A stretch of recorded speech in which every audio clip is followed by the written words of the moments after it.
Hi everyone, welcome to job updates in Telugu YouTube channel. BSNL Bharat Sanchar Nigam limited నుంచి nearly 12 సంవత్సరాల తర్వాత ఈ జాబ్స్ కోసం అఫీషియల్గా నోటిఫికేషన్ రిలీజ్ చేశారు. సో ఈ నోటిఫికేషన్ వచ్చి బిఎస్ఎన్ఎల్లో 12 సంవత్సరాలు అయింది. మళ్ళీ ఎప్పుడు వస్తుందో మనం చెప్పలేం. కాబట్టి ఇలాంటి మంచి ఆపర్చునిటీని ఎవరు కూడా మిస్ చేసుకోవద్దండి. ప్రతి ఒక్కరూ కూడా మీకు క్వాలిఫికేషన్స్ అన్నీ కూడా ఉంటే ఈ జాబ్స్కి అప్లికేషన్స్ చేసుకోండి. అయితే ఇంతవరకు ఎవరైతే మన యూట్యూబ్ ఛానల్కు సబ్స్క్రైబ్ చేసుకోలేదో, మీరు ఆంధ్రప్రదేశ్ మరియు తెలంగాణ రాష్ట్రాలకు సంబంధించిన వాళ్ళైతే తప్పనిసరిగా మన యూట్యూబ్ ఛానల్కి సబ్స్క్రైబ్ చేసుకోండి. ఆంధ్రప్రదేశ్, తెలంగాణ మరియు సెంట్రల్ గవర్నమెంట్ జాబ్స్ ఏవైతే డైలీ విడుదలవుతాయో వాటన్నిటినీ కూడా ఎవ్రీడే మన ఛానల్లో వీడియోస్ చేసి అప్లోడ్ చేస్తాము. సో మీరు వాటిని చూసి మీకు క్వాలిఫికేషన్స్ కనుక ఉంటే మీరు జాబ్స్కి అప్లికేషన్ చేసుకొని మీరు గవర్నమెంట్ జాబ్స్ అనేవి సాధించవచ్చు. డియర్ ఫ్రెండ్స్, మొదటగా ఈ నోటిఫికేషన్కి సంబంధించి డీటెయిల్డ్ ఇన్ఫర్మేషన్ తెలుసుకునే ముందు మీకు ఒక ఇంపార్టెంట్ పాయింట్ అనేది నేను మీకు చెప్పాలి. ఏంటి అంటే, ఈ జాబ్లో జాయిన్ అయ్యేటప్పుడు మీరు తప్పనిసరిగా సర్వీస్ అగ్రిమెంట్ బాండ్ అనేది మీరు రాయాల్సి ఉంటుంది. అది ఎన్ని లక్షలకు రాయాలంటే 9 లక్షల రూపాయలకి ఈ సర్వీస్ అగ్రిమెంట్ బాండ్ అనేది బిఎస్ఎన్ఎల్ వాళ్ళకి మీరు రాసించాల్సి ఉంటుందన్నమాట. ఎందుకు ఈ అగ్రిమెంట్ ఎందుకు చేసుకోవాలి అంటే, మేము ఈ సంస్థలో జాబ్లో జాయిన్ అయిన తర్వాత 5 సంవత్సరాల పాటు తప్పనిసరిగా ఇందులో జాబ్ చేస్తాము. ఒకవేళ మధ్యలోనే వెళ్ళిపోవాలి అంటే మాత్రం మేము ఈ 9 లక్షల రూపాయలు పే చేసి వెళ్తాము అని ఈ సర్వీస్ అగ్రిమెంట్ బాండ్ అనేది మీరు మీ వాళ్ళకి రాసించాల్సి ఉంటుంది. కాబట్టి ఎవరైనా ఈ నోటిఫికేషన్కి అప్లికేషన్ చేసుకోవాలి అంటే మీకు ఈ అగ్రిమెంట్ అనేది ఓకేనా కాదా అనేది చూసుకొని అప్లికేషన్స్ అనేవి చేసుకోండి. సో అయితే మొదటగా మీరు సీనియర్ ఎగ్జిక్యూటివ్ ట్రైనీ అనే జాబ్కి మిమ్మల్ని వీళ్ళు ఫిలప్ చేసుకోవడం జరుగుతుంది. దీనికి 2 ఇయర్స్ పాటు ప్రొబేషన్ పీరియడ్ అనేది ఉంటుంది. ఈ ప్రొబేషన్ పీరియడ్ని మనం ట్రైనింగ్ పీరియడ్ అని కూడా అనవచ్చు. ఈ ప్రొబేషన్ పీరియడ్లో మొత్తం 52 వారాలలో ఉంటుంది. 1 ఇయర్ అంటే మనకి 52 వారాల్లో ట్రైనింగ్ అనేది ఉంటుంది. ఏం ట్రైనింగ్ అంటే, ఇందులో కామన్ మేనేజరియల్ ట్రైనింగ్ అనేది 13 వారాల పాటు ఉంటుంది. అలాగే ఫంక్షనల్ స్ట్రీమ్కి సంబంధించిన ట్రైనింగ్ 13 వారాల పాటు ఉంటుంది. ఆన్ ద జాబ్ ట్రైనింగ్ 26 వారాల పాటు ఉంటుందన్నమాట. అలాగే ఒకవేళ వీళ్ళకి మీరు ప్రొబేషన్ టైంలో సాటిస్ఫాక్టరీ పర్ఫార్మెన్స్ కానీ ఇవ్వకపోతే మరొక 6 నెలల పాటు, 6 సంవత్సరాలు కాదు 6 నెలల పాటు మనకి ఈ ప్రొబేషన్ అనేది ఎక్స్టెండ్ చేసే అవకాశం ఉంది అని ఇక్కడ సి పాయింట్లో మనకి క్లియర్గా మెన్షన్ చేశారు. ఓకేనా? సో ఇది మీరు చూసుకోవాల్సి ఉంటుంది. ఇది ఇంపార్టెంట్ పాయింట్స్. ఇక ఏం జాబ్స్ ఉన్నాయి అంటే, సీనియర్ ఎగ్జిక్యూటివ్ ట్రైనీ టెలికామ్ స్ట్రీమ్కి సంబంధించి 95 పోస్టులు ఉన్నాయి. అలాగే సీనియర్ ఎగ్జిక్యూటివ్ ట్రైనీ ఫైనాన్స్ స్ట్రీమ్కి సంబంధించి 25 వేకెన్సీ కోసం నోటిఫికేషన్ రిలీజ్ చేశారు. ఇక ఈ జాబ్స్కి సంబంధించి ఈ సీనియర్ ఎగ్జిక్యూటివ్ ట్రైనీ అనే జాబ్కి సంబంధించి శాలరీ ఎంత వస్తుంది మనకి నెలకు అంటే, స్టార్టింగ్లో మనకి బేసిక్ పే అనేది 24,900 రూపాయలుగా ఇవ్వడం జరుగుతుంది. ఇది బేసిక్ పే మాత్రమే.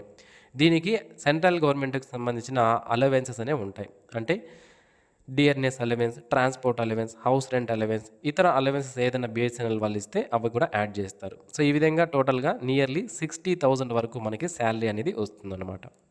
ఇక liabilities to serve anywhere in India అంటే దేశవ్యాప్తంగా ఎక్కడైనా సరే మీరు జాబ్ చేసే విధంగా ఉండాలి అని మనకి ఇక్కడ క్లియర్గా ఇచ్చారు. ఇండియన్ సిటిజన్స్ మాత్రమే దీనికి అప్లికేషన్ చేసుకోవాలి. మేల్ అండ్ ఫీమేల్ ఇద్దరు కూడా ఈ జాబ్స్కి అప్లికేషన్ చేసుకోవచ్చు. ఇక ఏజ్ లిమిట్ విషయానికి వస్తే 21 నుంచి 30 సంవత్సరాల మధ్యలో ఉన్నటువంటి అభ్యర్థులు ఈ జాబ్కి అప్లికేషన్ చేసుకోవచ్చు. ఎవరు? Unreserved economically weaker section OBC కేటగిరీకి సంబంధించిన వాళ్ళు 30 సంవత్సరాల వరకు ఉన్న వాళ్ళు అప్లికేషన్ చేసుకోవచ్చు. ఓబీసీ నాన్ క్రీమీ లేయర్ వాళ్ళు 33 సంవత్సరాల వరకు ఉన్న వాళ్ళు చేయవచ్చు. ఎస్సీ ఎస్టీ అయితే 35 సంవత్సరాలు and person with disability candidates 40 సంవత్సరాల వరకు ఉన్న వాళ్ళు అప్లికేషన్ చేసుకునే అవకాశం అయితే ఉంటుంది. ఇక సెలక్షన్ ప్రొసీజర్ విషయానికి వస్తే సింగిల్ స్టేజ్ రిటర్న్ ఎగ్జామినేషన్ ద్వారా, ఒకే ఒక ఎగ్జామినేషన్ ద్వారా, అది కూడా మల్టిపుల్ చాయిస్ క్వశ్చన్సే ఉంటాయి అన్నీ కూడా. ఓకే, సో ఒక ఎగ్జామినేషన్ ద్వారా మనకి సెలెక్షన్ అనేది చేస్తారు. దానికి సంబంధించి సెలెక్షన్ ప్రాసెస్ అనేది చూద్దాం. సో ఎగ్జామినేషన్ అనేది computer based multiple choice objective type test అనేది కండక్ట్ చేస్తారు. ఇందులో 2 పార్ట్లు ఉంటాయి. ఒకటి కామన్ పార్ట్ ఉంటుంది, రెండవది కోర్ పార్ట్ అనేది ఉంటుంది. కామన్ పార్ట్ ఇక్కడ మనకి టెలికామ్ స్ట్రీమ్ అని, ఫైనాన్స్ స్ట్రీమ్ అని 2 స్ట్రీమ్స్ ఇచ్చారు జాబ్స్లో. మీరు ఇక్కడ చూసుకుంటే నోటిఫికేషన్ దగ్గర ఇక్కడ టెలికామ్ స్ట్రీమ్ అని ఇవ్వడం జరిగింది. కొన్ని 95 పోస్టులు ఉన్నాయి దీనికి. ఫైనాన్స్ స్ట్రీమ్కి 25 వేకెన్సీస్ ఉన్నాయి. ఈ 2 రకాల స్ట్రీమ్స్కి సంబంధించి పేపర్ 1 అంటే పార్ట్ 1 అనేది కామన్గా ఉంటుంది. పార్ట్ 2 కోర్ సబ్జెక్ట్ ఏదైతే ఉందో ఇది చేంజ్ అవుతుంది. అయితే పార్ట్ 1లో మనకి యాప్టిట్యూడ్ టెస్ట్ ఉంటుంది. 40 క్వెషన్స్ ఉంటాయి. 40 మార్కులకి ఇది ఉంటుంది. పార్ట్ 2 మాత్రం 160 మార్క్స్‌కి ఉంటుంది. 160 క్వెషన్స్ అనేవి ఉంటాయి. టోటల్‌గా 200 మార్క్స్‌కి మనకి ఎగ్జామినేషన్ అనేది కండక్ట్ చేస్తారు. ఒకే షిఫ్ట్‌లో 2 పార్ట్‌లు కూడా మీరు ఎగ్జామినేషన్ అనేది రాయాల్సి ఉంటుంది. టోటల్‌గా మనకి 180 మినిట్స్ టైం అనేది ఇస్తారు. 200 క్వెషన్స్ అనేవి ఉంటాయి. ఇక 0.25 నెగెటివ్ మార్క్స్ కూడా ఉంటాయి అని మనకి ఇక్కడ క్లియర్‌గా వీళ్ళు మెన్షన్ చేయడం జరిగిందనమాట. సో ఈ ఎగ్జామినేషన్‌లో ఎవరైతే క్వాలిఫై అవుతారో వాళ్ళకు డాక్యుమెంట్ వెరిఫికేషన్ కండక్ట్ చేసి జాబ్స్ అనేవి ప్రొవైడ్ చేస్తారు. ఇక డీటెయిల్డ్ సిలబస్ మీకు కావాలంటే చూడండి, ఇక్కడ పార్ట్ 1కి సంబంధించి quantitative ability and data sufficiency, reasoning, verbal ability అనేది మనకి పార్ట్ 1కి సంబంధించిన కామన్ సిలబస్ 2 రకాల పోస్టులకి కూడా. ఇక పార్ట్ 2లో మనకి కోర్ సబ్జెక్ట్స్ అనేవి మారుతాయి. ఇక్కడ టెలికామ్ స్ట్రీమ్కి సపరేట్గా ఉంది. బేసిక్ టెలికమ్యూనికేషన్స్ నుంచి 15 వెయిటేజ్ అనేది ఇస్తారు. వైర్లెస్ టెలికమ్యూనికేషన్స్ నుంచి ఇలా వెయిటేజ్ అనేది ఇవ్వడం జరుగుతుందన్నమాట. దీనికి సంబంధించిన డీటెయిల్ సిలబస్ మీకు కావాలంటే వీడియో కింద డిస్క్రిప్షన్లో మీకు ప్రొవైడ్ చేస్తాను. అక్కడ నుంచి ఈ సిలబస్ అనేది మీరు డౌన్లోడ్ చేసుకోవచ్చు. ఇక యాక్చువల్గా ఈ జాబ్స్కి లాస్ట్ డేట్ అనేది ఇంతకు ముందే అయిపోయింది. మనకి ఎప్పుడు లాస్ట్ డేట్ అంటే నేను మీకు క్లియర్గా చెప్తాను చూడండి. ఇంతకు ముందే అయిపోయింది లాస్ట్ డేట్. ఎప్పుడు మనకి 29/3 ఇక్కడ మనకి లాస్ట్ డేట్ అనేది 7/3 అనేది లాస్ట్ డేట్గా ఇచ్చారు. బట్ ఇక్కడ ఎక్కువ అప్లికెంట్ ఫీజు పెట్టడం వల్ల ఏమైందంటే చాలామంది అభ్యర్థులు అప్లికేషన్ చేసుకోలేదు. దీనివల్ల వీళ్ళు ఏం చేశారు అంటే మరొక్కసారి అప్లికేషన్స్ చేసుకోవడానికి అవకాశం కల్పించారు.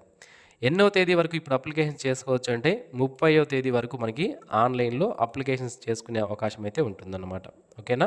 సో 30వ తేదీ వరకు మనం ఆన్లైన్లో అప్లికేషన్ చేసుకోవచ్చు బిఎస్ఎన్ఎల్ సెట్ అనే నోటిఫికేషన్కి.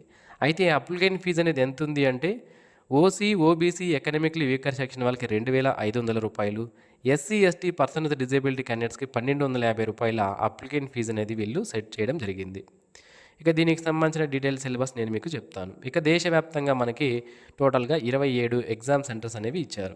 వీటిలో ఏదైనా ఎగ్జామ్ సెంటర్ని మీరు చూస్ చేసుకోవచ్చు. పోర్ట్ బ్లేర్, విజయవాడ, గౌహతి, పాట్నా, చెన్నై, రాయ్పూర్, అహ్మదాబాద్, అంబాలా, సిమ్లా, జమ్మూ, రాంచీ, బెంగళూరు, తిరువనంతపురం, కోల్కతా, భోపాల్, ముంబై, షిల్లాంగ్, దిమాపూర్, న్యూఢిల్లీ, భువనేశ్వర్, చండీగఢ్, జైపూర్, గ్యాంగ్టక్, హైదరాబాద్, లక్నో, మీరట్, డెహ్రాడూన్ ఇక్కడ మనకి ఎగ్జామ్ సెంటర్స్ అనేవి ఇచ్చారు. సో మీకు ఎక్కడ సూటబుల్ అవుతుంది అంటే అక్కడ మీరు ఈ యొక్క ఎగ్జామ్ అనేది మీరు చూస్ చేసుకోవచ్చు. ఎగ్జామ్ సెంటర్ అనేది ఆన్లైన్లో అప్లికేషన్ చేసేటప్పుడు. ఇక లాస్ట్ డేట్ అయితే మరొకసారి ఎక్స్టెండ్ చేశారు. 30/4/2026 అనేది లాస్ట్ డేట్. ఇది మీరు గమనించాలి. ఇక ఎవరైతే ఈ జాబ్స్కి అప్లికేషన్ చేసుకోవాలి అనుకుంటున్నారో అఫీషియల్ వెబ్సైట్ లింక్ని వీడియో కింద డిస్క్రిప్షన్లో ఇస్తాను. ఇక్కడ రిజిస్ట్రేషన్ లింక్ అనేది ఉంది కదా, దానిపైన క్లిక్ చేస్తే మీరు రిజిస్ట్రేషన్ చేసుకొని ఈ జాబ్స్కి అప్లికేషన్ అనేది చేసుకోవచ్చు. సో ఇది ఫ్రెండ్స్ ఈ నోటిఫికేషన్కి సంబంధించిన డీటెయిల్ ఇన్ఫర్మేషన్. మరిన్ని ఇలాంటి డైలీ జాబ్ అప్డేట్స్ మీరు మిస్ అవ్వకుండా పొందడానికి ఇప్పుడే మన జాబ్ అప్డేట్స్ తెలుగు యూట్యూబ్ ఛానల్కి సబ్స్క్రైబ్ చేసుకోండి. ఈ వీడియో మీకు నచ్చినట్లయితే లైక్ చేయండి, మీ ఫ్రెండ్స్కి షేర్ చేయండి. Thanks for watching. Have a nice day friends.